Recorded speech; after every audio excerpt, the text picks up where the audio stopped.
No. Your bun is gonna be in the way of the title. We gotta... That's okay. I don't know.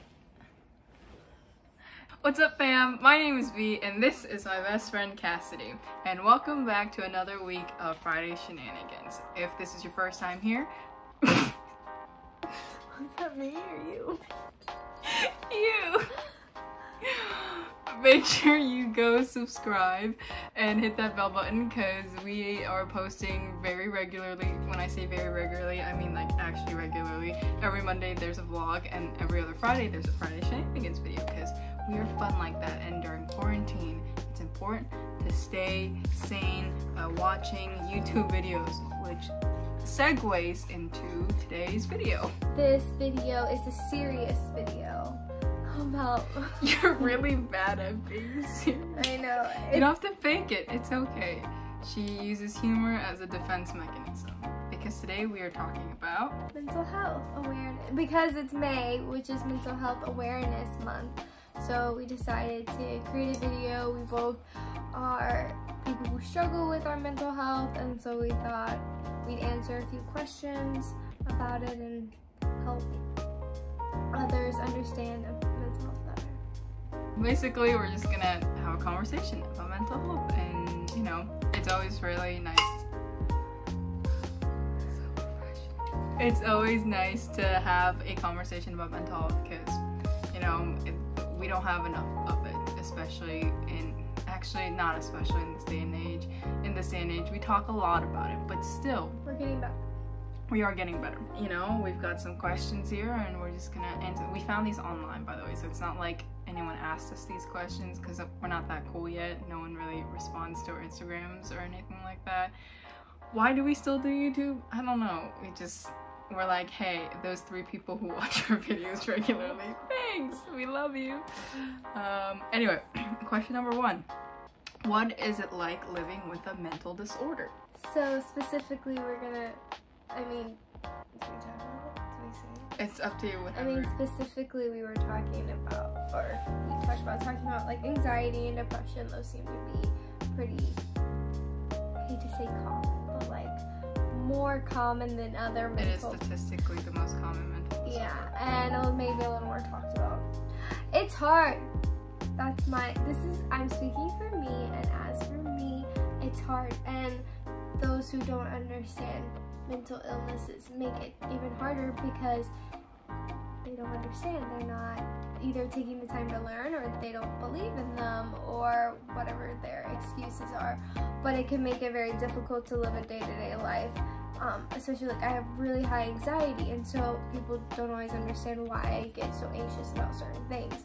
And it's really hard to sit down and be like, this is why, because they're just like, why don't you think about it this way? Like, I ask myself a bazillion questions, like, oh my gosh, this person didn't text me back, or, which is rare because I don't text people back, but really bad. but like other things are like, this person's late. That's one really big one for me, is when people show up late, or like are picking me up, or are supposed to show up to dinner or something. I get super anxious. I'm like, oh my gosh, I've been stood up, or like this person forgot about me, or whatever, and it's literally only been 2 minutes. That pretty sums it up for anxiety. Like, Cassie and I are very different people, and so like that's another big thing with mental disorders, is that you can all be struggling with the same diagnosis,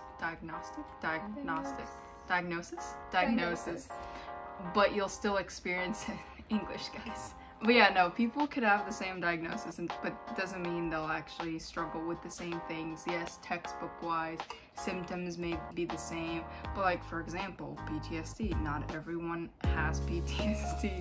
Why are you laughing? It's a very serious matter, Cassie.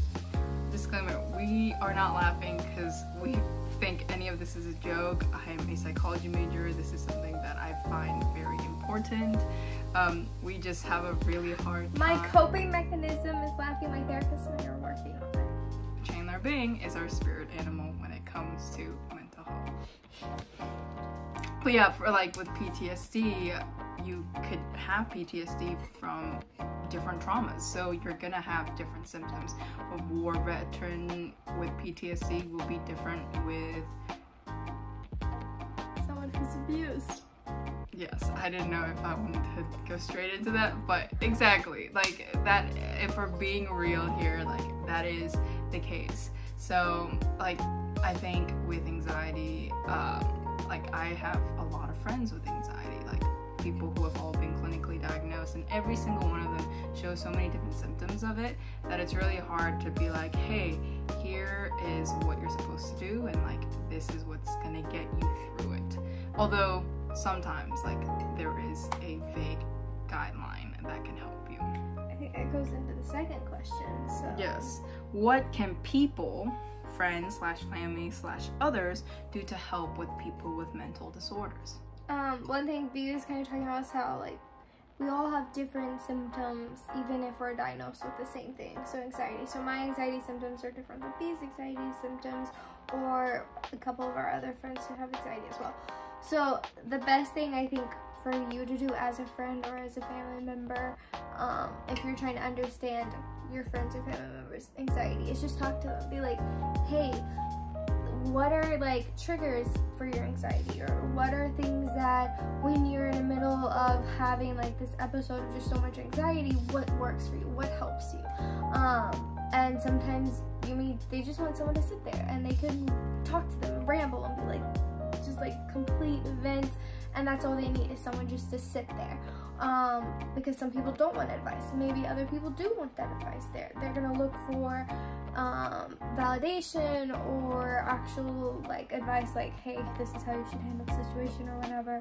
Or maybe they just want you to call and check up on them. There's just like a many different things, and like you kind of have to individually talk to each person. You can't just be like, oh well, this works for B, so it'll work for Cassadey. No, it may not. Some of them may, but most of the times it probably is a little bit different because we're all different. So exactly, like for example, Cassadey likes to be alone when she's anxious. Well, actually, that's a lie.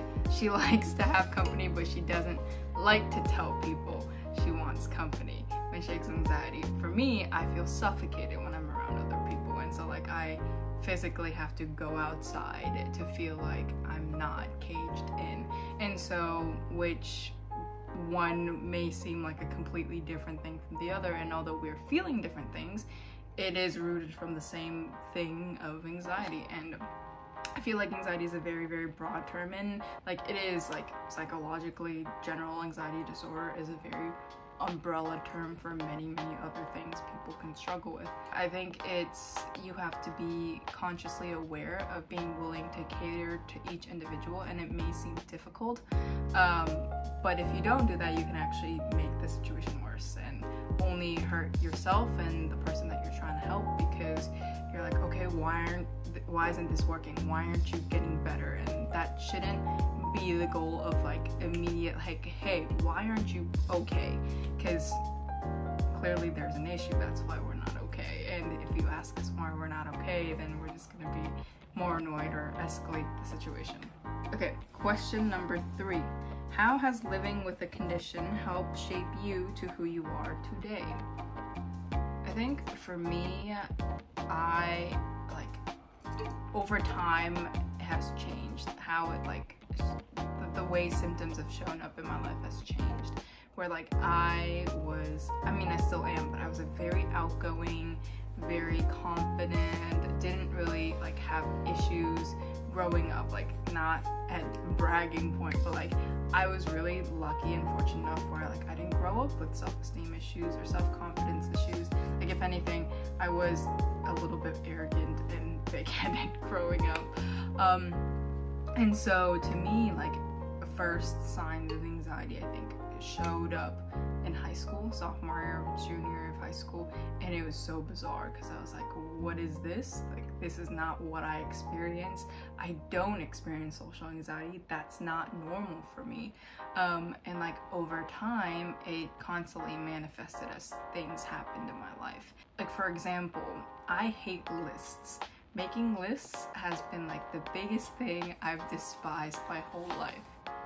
But when quarantine happened, the only thing that got me through the past 2 months has been making lists every week, which has been mind-blowing to me, where I was like, now 19 years of my life, I can't do this. I'm like, it frustrates me, it angers me, it makes me feel caged in.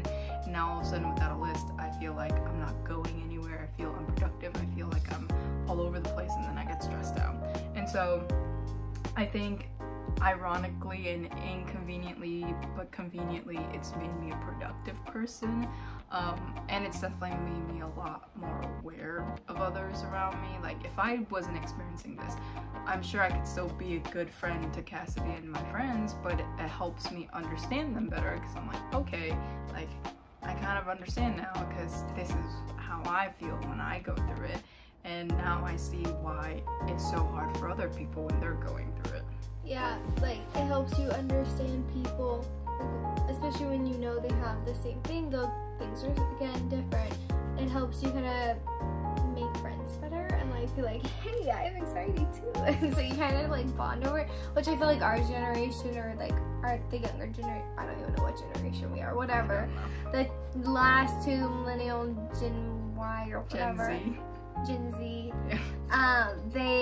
I feel like have become a little better at embracing and be like, yeah, I go to therapy, or yeah, I have anxiety, or whatever. Which is a lot easier on those who have it, and then making others comfortable with it.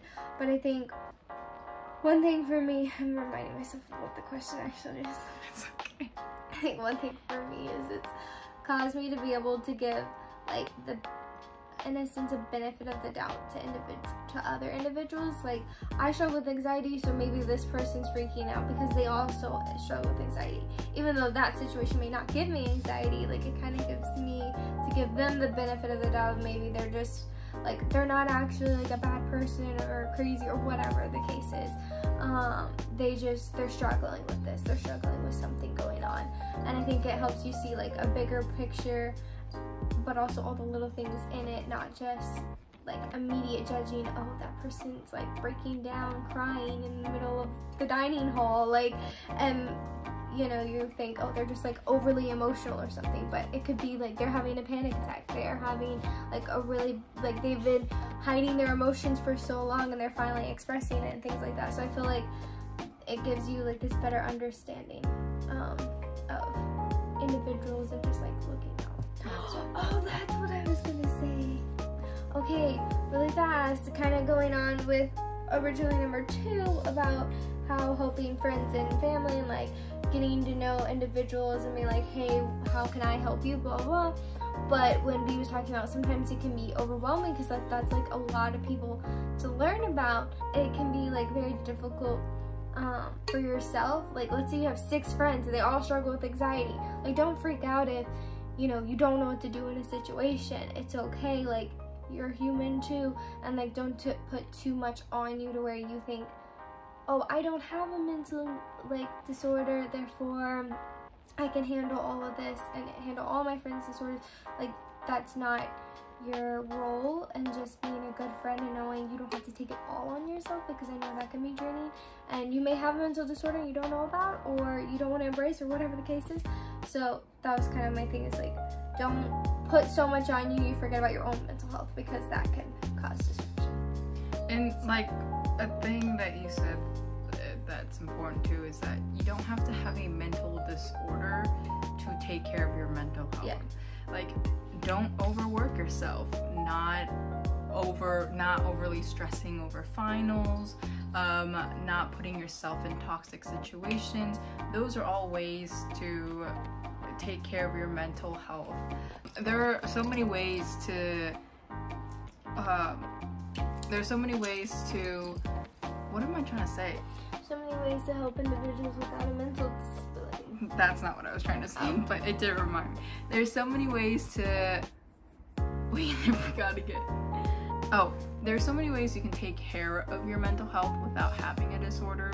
And so don't, like, think, okay, I was never diagnosed with X, Y, and Z, so, like, I can't ask for help, or, like, I can't do this or that, like, or my feelings aren't valid because of this. Because I think that's, like, stupid, and you should be able to express how you feel and still have a conversation about it with somebody. Now, on the opposite end of that, I would like to say, now this is a very unpopular opinion, but I also don't think you should be using your mental health disorders to enable behaviors. You can't blame it on your mental, like, for example, yes, it is hard to have a certain disorder, and I think people should take that into consideration, and that is something that needs to be helped, but that does not mean it's a valid excuse for one's behavior. Like, you can't say, oh, I was a terrible person today because like my anxiety was really bad. Like, no, yes, you can have a bad day, but you can't use your mental health to validate your bad behaviors. And so just remember that you shouldn't be abusing your disorder. You shouldn't be abusing the care and attention that you're getting from other people because of it. Because by doing that, you are essentially taking away the actual care and attention somebody else needs. So don't do that. It's really crappy. I was gonna say the other word and I realized I can't say the other word. By the way, this is Agape. If you are new to this channel, you don't know who Agape is. This is Cassadey's dog. She is originally trained as an ESA, which is an emotional support animal, and right now she's actually going through service dog training for... You know, she's going through service dog training for... issues. You legally don't have to say what, so like, exactly. Anyway, she's currently in the process of training to be a service dog. But I have a panic attack disorder, which I can talk about, which is one thing she's trained to do. Is when I'm in a panic, when I am having a panic attack, she's trained to lay against me like this and put like pressure against my chest and just kind of sit there when she like senses that I'm going through that to help calm me down. So that's one thing she's trained. So she is a very mental health friendly dog, aren't you, Pub? She is. Question number 4. What are some words of encouragement to those who are struggling and don't know how to ask for help? I love... What was that? Because I relate. I love to avoid and deny all of my problems. If you talk to certain people in my life, they first met me, not you. I was still doing that, but I didn't quote it as often. But it was like, I would always say, avoid and deny. Deny and avoid. Depends on which order I wanted first. I am someone who likes to avoid things very much, or like, I don't like to ask for help. I don't like to be a burden. That's one of my biggest things, is I don't like to be a burden. So one thing that's kind of helped me is, having really good friends like push me and be like, look, you know, you can do this to help you get better, and like helping, because they knew I wanted help, but like I didn't want to ask, like the question saying, I don't want to ask for it. I know I need it, but I don't want to ask for it. So it's kind of just like having your friends help you come to terms with the fact that you can ask and it's not being a burden. And I think for me, I got to the point of, and I'm talking more about therapy, like therapy is not for everyone, but for me therapy is like really good. And I think I just recognized how bad my anxiety and all my issues were getting. So I knew I needed to go see a therapist. And so because it got so bad that I was just like, I give in, and I went and saw a therapist. And therapy was great. It's still great, and I fully recommend it. It can be super uncomfortable, but it's really for it. But I mean, ultimately, I think you just have to come to terms with the fact that whatever reason why you don't want to ask for help, you kind of have to just overcome that. And I think that's only you can make that decision. No one can force you to go do something that you don't want to do. Like, I mean, they could, but it's probably not legal. So the big part is coming to terms with it first, because if you can't come to terms with it, it doesn't matter if somebody else tells you 1,000 times that something's wrong with you. I think the big thing is like oftentimes people don't want to ask for help because A, they don't know how to, B, they don't think they need to, and C, they don't want to. And if you don't know how to ask for help, it's really easy. You just tell somebody, hey, I know it sounds so stupid, but like it really is as simple as like, hey, I need to talk with someone. And like, it doesn't even have to be like a, oh, I need to have this like really like heart-to-heart conversation with you about this like deep dark thing I'm struggling with. It could easily be something like, hey, I'm having a hard day, like, can I talk about it? And oftentimes it leads to bigger conversations. Like, I've had great conversations with people that ended up becoming really deep because we started off with something simple as like, how was your day? And actually caring when asking how was your day, of course. So I think it's just being willing to take that first step. I thought I heard something. Sorry guys, I thought I heard something. But also it's just, the world has told you not to say anything when you're struggling, because we think, oh, it's okay if you're struggling, everyone does, or being stronger is what makes you cool. And especially with dudes, like, you don't have to hide your emotions to be all masculine and macho. I think that's so toxic, and I think it's unfair to guys, because you guys should be able to talk about your feelings as much as you want without it, of course, being overbearing to somebody. But that shouldn't be your first concern. I think with that, another thing is, like, I always tell this to my friends all the time who tell me, oh, I just don't want to be a burden to you. I always tell them, let me make that decision for myself. Like, I've come to a place in my life where if you are too much, I will tell you, hey, like, I can't handle this conversation right now. Actually, I wouldn't say it that way. I just be like, hey, like, I'm not available to talk right now. Like, I will be able to take care of myself and be able to communicate to you what I'm able to do and what I'm not.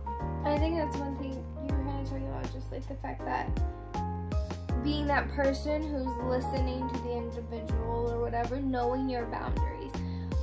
I took a crisis class in college. I just finished it, and it talks about like how you have to realize where you can't help any longer. Like, if it gets to the point where it's just like, this person really needs help and that's nothing wrong, then that's when you do research, or you can do this beforehand, whatever city you live in, whatever, research good facilities, talk to people and be like, what is a good, therapist or a minister or whatever you're looking for, and then you can go, hey, I researched this person, they seem really great, I would love to recommend them to you. Or if you know individuals who personally have been like, this therapist is great, I totally recommend, like, make sure it's good, because if you recommend it and then they're awful, then it may look bad on you. But knowing that, hey, maybe it's your middle school or whatever, and you were like, wait, we need to get an adult involved, like, this is a serious thing. Like you see in, I think it was the TV show Full House, which is a little bit older, but like, there was one girl and her classmate told her like his dad was abusing him, and she promised that she wouldn't tell anyone, but she ended up telling an adult because she's like, I don't know what to do, and they helped him out. But that's a serious situation, and if someone comes to you with that as like a teenager, whatever, however young or old you are, like, you need to talk to someone you trust to help that individual, because in the long run, it's a lot better if you break that promise and tell an adult than letting things get out of hand. And so, but you also have to know when to tell someone else. It could simply be, hey, I have a friend really struggling, and you talk to that friend and be like, can I give you their contact information so you can reach out? Because there's times where you want to be that friend, but it's too much on you, or you don't have the qualifications to help them. There's so much that can be said about mental health. We could go on and on about this. We have gone on and on about this several nights in conversation. Sometimes when we're delusional at 3 a.m. and sometimes when we're like dead serious in like 2 in the afternoon.